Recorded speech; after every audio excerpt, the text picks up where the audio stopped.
Hello, and welcome to the DCIFF Film Chat Podcast. I'm Erin DeVos, and I'll be your host for this season.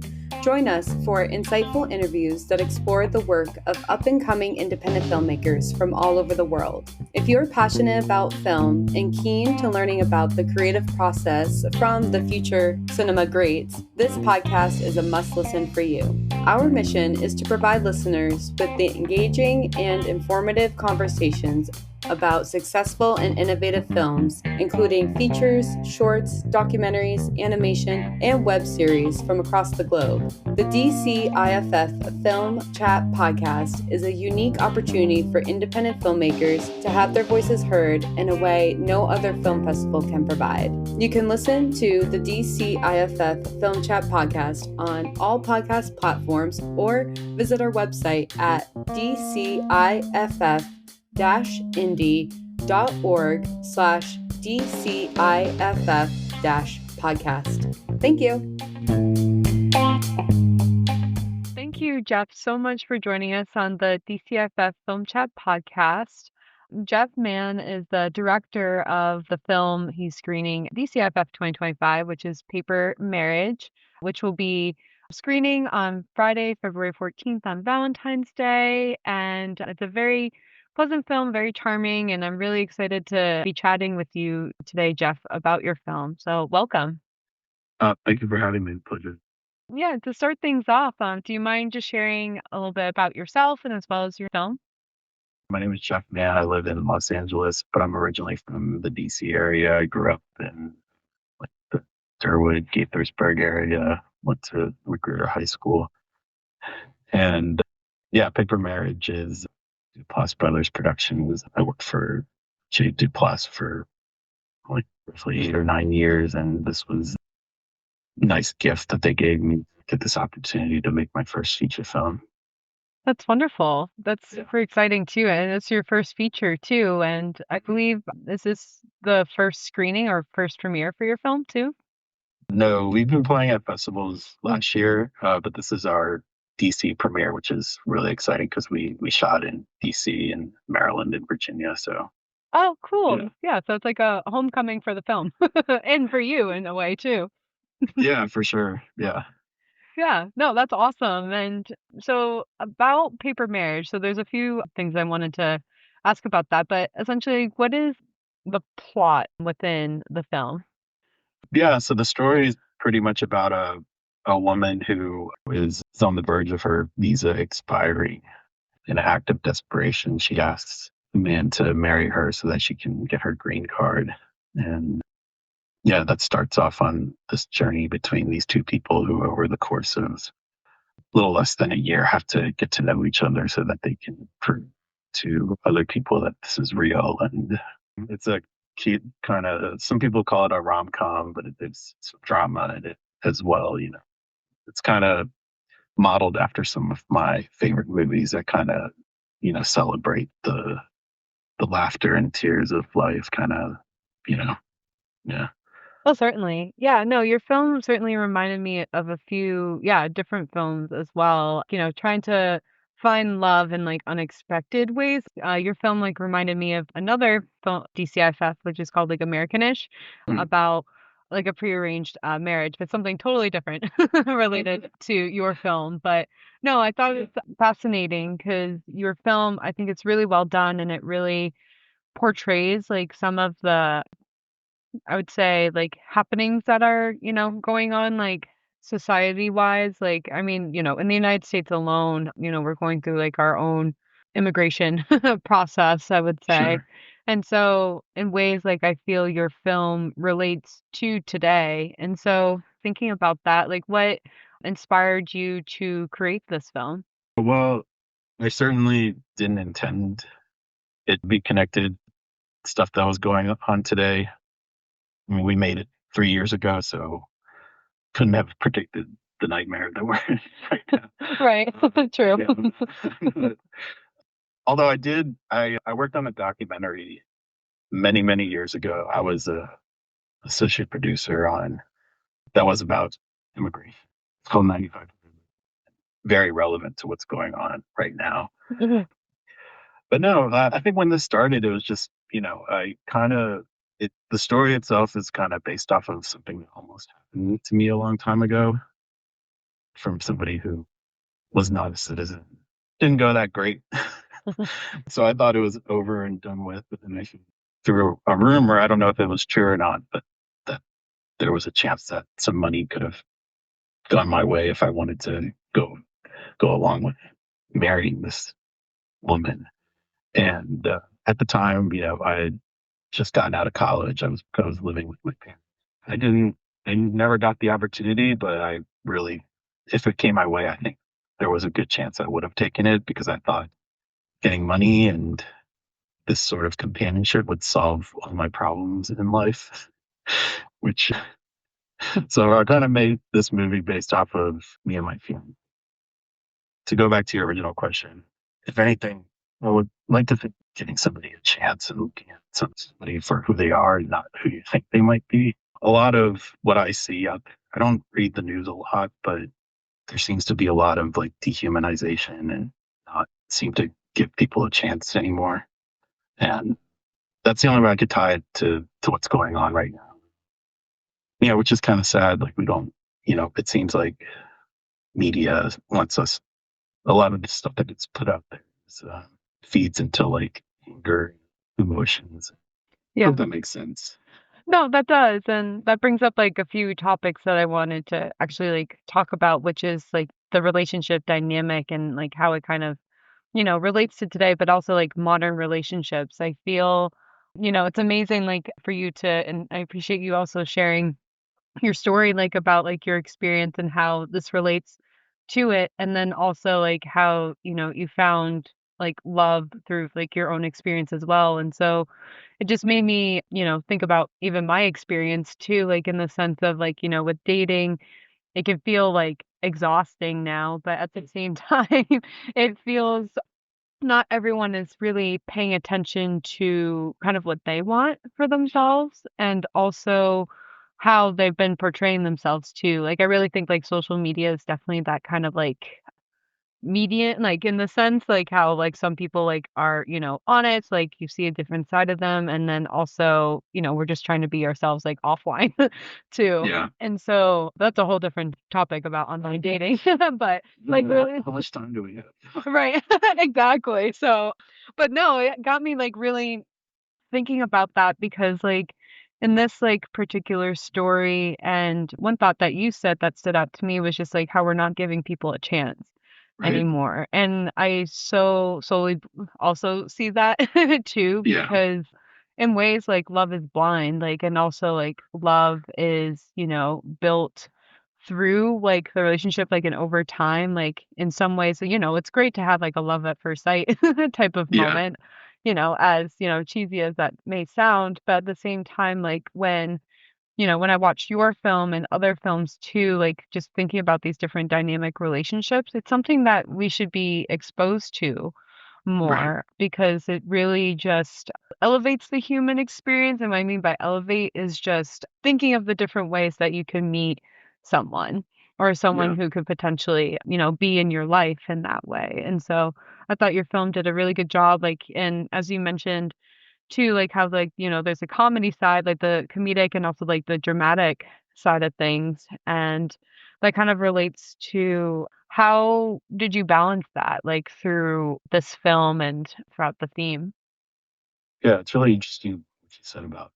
I've known so many people who like, there's, you hear these stories about people who've known each other for years or been friends for years, and then they get married, and then it doesn't work out, and they get divorced. And then I've heard stories of arranged marriages who experiences, like there's no rhyme or reason. I think, well, I think maybe the commonality is like love is living like selflessly for another person. Like if you can love somebody and not give some, like maybe hopefully you see some of that in the movie. Like they both get into it for like selfish reasons, and then along the line they start doing things for the other person. And in terms of balancing comedy and drama, I think that's just my sensibility as like a filmmaker or the kind of things that I want to make. I kind of look at life kind of the same way too. Like not all situations, but I feel like a lot of situations can be incredibly funny or incredibly sad just based off of like how you look at it. Yeah, like it's not a, like I think I discovered that when I made this film called Midday Crisis a long time ago. It was a short film that I made, and the topic isn't funny. It's about a man who calls a suicide hotline, and it's kind of to be totally transparent here. It was kind of based off of something that happened to me when I was living in LA. I never thought about making a short about it, but I think one day, like, a few years later, I think we're thinking about that moment again. There were some parts of that conversation that I remember that kind of made me laugh a little bit about it, because I remember when I called, and as soon as I heard the voice on the other line, like something was out of me and starting to feel really self-conscious of what I was saying and stuff like that. I'm not doing a great job of describing the film, I don't think. I see where But you're yeah, going. Yeah. yeah, you know what I mean? Like, yeah. So Yeah, no, exactly. Like just kind of having that, I mean, all these like personal experiences, like you're trying to find like kind of like the balance of, where you've been and like where it's going, like type of thing. It's kind of like that, I guess like fiction type of play on it. yeah. And then like, some of my favorite filmmakers, like, I mean, I'll mention him because I just saw his new film recently, but Mike Lee, the Mm. great British filmmaker. I mean, Hard Truth is, there's so many moments in that movie you don't know if whether to laugh or cry. Oh, for sure. Yeah. And I think I don't know if I accomplished this in Paper Marriage, but the thing I like about his movies and stuff, it's kind of left to the audience to interpret their own feelings. Like what I think the way that you interpret a scene kind of what you bring. Mhm. I kind of like movies like that. Absolutely. Yeah, no, and I think like your film does hit that too, and many like indie films in that respect too, because I feel, it's meant to be open-ended and the fact that anything can happen in life. And so that's what I think really resonates with me. It's just kind of, it makes you think. It makes you think like after the fact. Like there's some films and, including yours too, where I kind of like thought like after the fact in that sense and just kind of be like, huh, like if I was in that scenario, like what would I do? Type of thing versus kind of like how things may have naturally like played out in the film as it should, like in a way like some films have to end or a continuation story. So you never know. But yeah, no, that really spoke to me as well. And one Nice. That's cool. yeah, of course. And yeah, one thing that also came to mind as you were sharing is noting that a lot of, well, I say like a lot, but a few of your films have been like around personal experience. And I Yeah. also noticed in Paper Marriage that you're also like acting and directing. Yeah. And so I'd love to hear like what that experience was for you because, not only are you kind of, well, I say like think of the subconscious mind of kind of like you're not reliving through your experiences, but you're kind of like acting through that experience. And so I'd be very curious to know how that was for you. Honestly, like the hardest part was just believing that I could do it, and that Mm. I wasn't trying to working hard not to be the reason that I to ruin the movie. I can understand what you mean. Yeah. Yeah, because I would have. In fact, that was part of the stipulation for me doing this film was, yeah, because otherwise I don't know if I would have made that choice to be in it. Mhm. But no, I think it was fun. I mean, like I said, I'm playing like a former version of myself that I look back on and laugh at and understand a little bit more. I've done enough therapy that I can understand who that person is, and I can go into that mindset and play with it.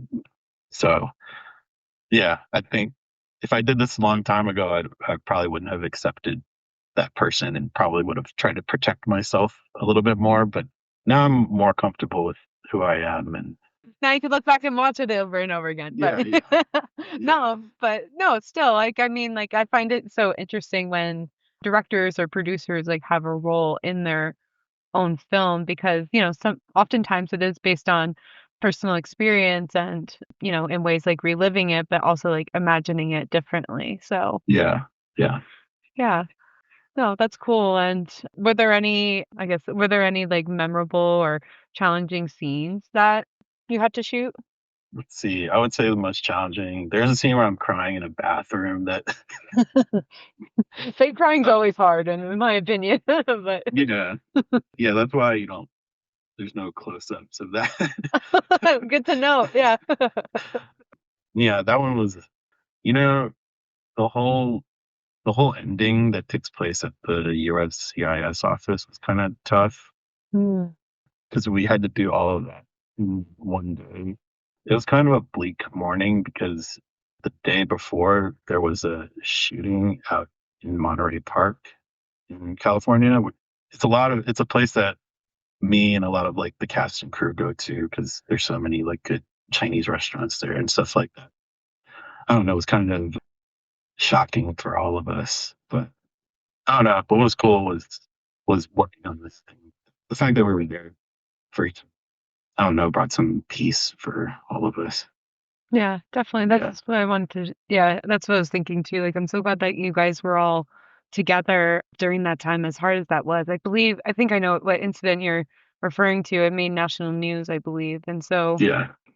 no, like, yeah, it's very unfortunate that that had happened, but I'm glad like you guys were all like together to be able to support one another during that time of Yeah. shooting. Cause yeah, that was gonna be one of my questions if there was gonna be like, or if there was any like unexpected moments during the film that kind of changed the way you told the story. Yeah.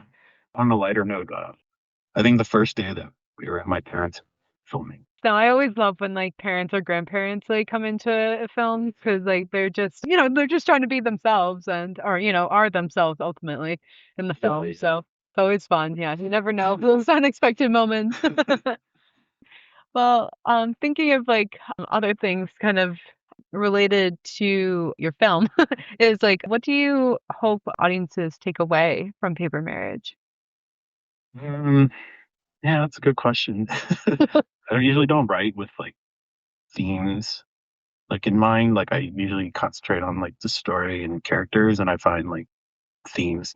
Those things kind of reveal themselves as you're writing or as you're making the thing. Mhm.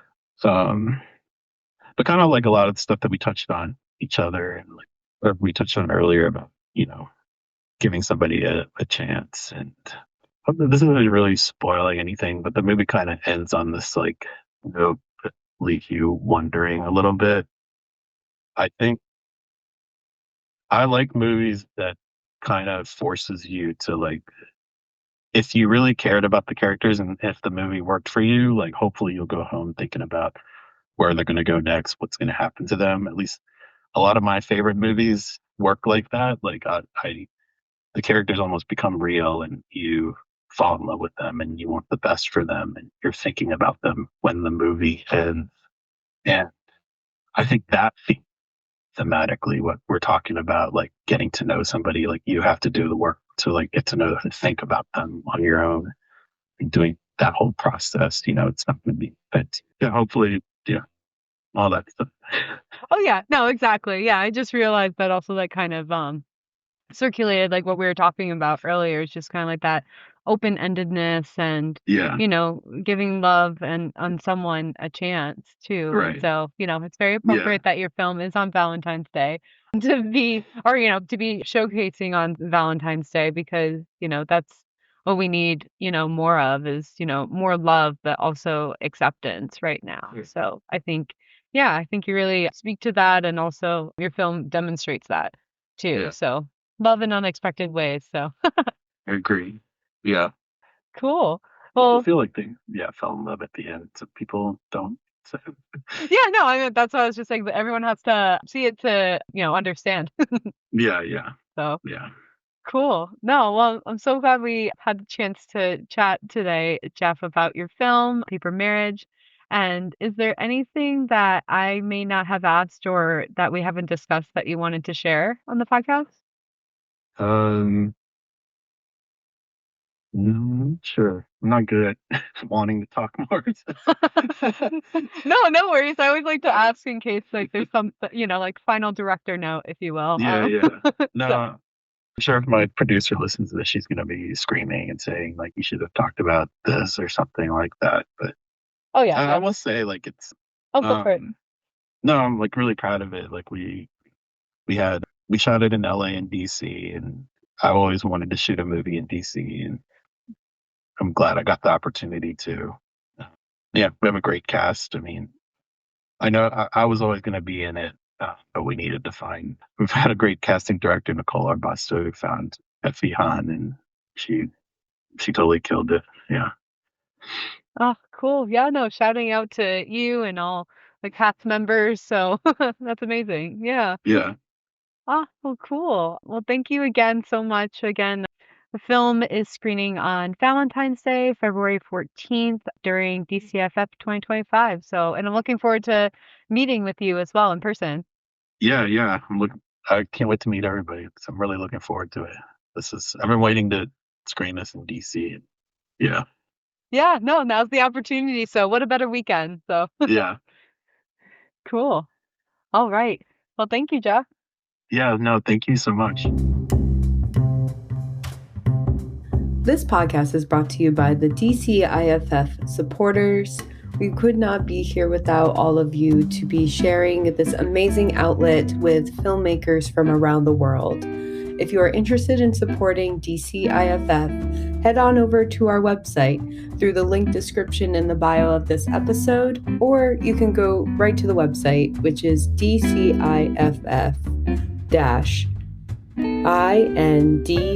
DCIFF-INDIE.org, to connect with us and learn more about our Future of Film programs, our festival, and also more educational opportunities in what we do with our high school students, community, and beyond. We look forward to your support.